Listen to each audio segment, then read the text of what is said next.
एक समय की बात है। एक भाई बहन रहते थे। बहन का नियम था कि वह अपने भाई का चेहरा देखे बिना खाना नहीं खाती थी। वह हर रोज सुबह जल्दी उठती थी और जल्दी जल्दी सारा काम करके अपने भाई का मुंह देखने के लिए उसके घर जाती थी। एक दिन रास्ते में एक पीपल के नीचे गणेश जी की मूर्ति रखी थी। उसने भगवान के सामने हाथ जोड़कर कहा कि मेरे जैसा अमर सुहाग और मेरे जैसा अमर पीहर सबको दीजिए। यह कहकर वह आगे बढ़ जाती थी। जंगल के झाड़ियों के कांटे उसके पैरों में चुभ जाया करते थे। एक दिन भाई के घर पहुंची और भाई का मुंह देखकर बैठ गई। तो भाभी ने पूछा, पैरों में क्या हुआ है? यह सुनकर उसने भाभी को जवाब दिया कि रास्ते में जंगल के झाड़ियों के गिरे हुए कांटे पाँव में चुभ जाते हैं। जब वह वापस अपने घर को आ रही थी तो भाभी ने अपने पति से कहा कि रास्ते को साफ करवा दो, आपकी बहन के पाँव में बहुत सारे कांटे चुभ गए हैं।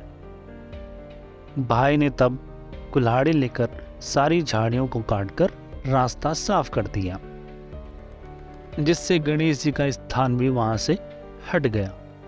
यह देखकर भगवान गुस्सा हो गए और उसके भाई के प्राण हर लिए। लोग अंतिम संस्कार के लिए जब भाई को ले जा रहे थे तो उसकी भाभी ने रोते हुए लोगों को थोड़ा रुक जाने को कहा और कहा उसकी बहन आने वाली है, वह अपने भाई का मुंह देखे बिना नहीं रह सकती, यह उसका नियम है। तब लोगों ने कहा, आज तो देख लेगी पर कल कैसे देखेगी? रोज दिन की तरह बहन अपने भाई का मुंह देखने के लिए जंगल में निकली। तब जंगल में उसने देखा कि सारा रास्ता साफ किया हुआ है।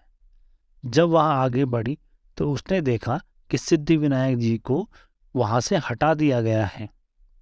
तब उसने जाने से पहले गणेश जी को एक अच्छे स्थान पर रखकर उन्हें स्थान दिया और हाथ जोड़कर बोली, भगवान मेरे जैसा अमर सुहाग और मेरे जैसा अमर पीहर सबको देना।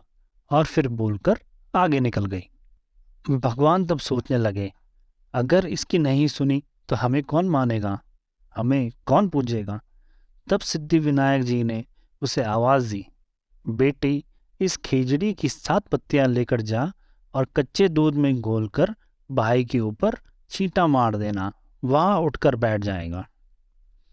यह सुनकर जब बहन पीछे मुड़ी तो वहां कोई नहीं था। फिर वह सोचने लगी कि ठीक है, जैसा सुना है वैसा कर लेती हूँ। फिर वहां 7 खिचड़ी की पत्तियां लेकर अपने भाई के पास पहुंची। उसने देखा वहां कई लोग बैठे हुए हैं, भाभी रो रही है, भाई की लाश रखी है। तब उसने उस पत्तियों को बताए हुए नियम के तहत भाई के ऊपर इस्तेमाल किया। तब भाई उठकर बैठ गया। भाई बोला बहन से कि मुझे बहुत गहरी नींद आ गई थी। तब बहन बोली, यह नींद किसी दुश्मन को भी ना आए, और उसने सारी बात अपने भाई को बता दी।